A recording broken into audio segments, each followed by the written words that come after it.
In this video, we'll guide you through the process of creating an assembly build in CustomBooks.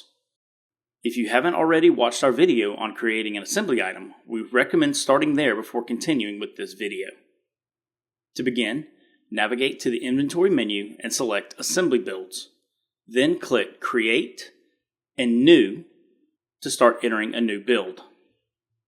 First, specify the assembly item you want to build, and if necessary, select the location. Next, enter the date. This will determine when the completed assembly is added to your stock. Then, input the quantity to build. Below, you'll see a breakdown of the components required for the assembly, including the quantity needed and the current quantity on hand.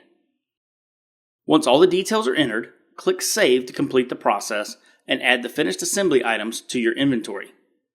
Now your assembly items are stocked and ready to sell. Take the next step and start building assemblies in CustomBooks today. Thank you for watching. If you enjoyed this video, please check out our other videos. Make sure to like and subscribe to keep up on all the latest news on CustomBooks.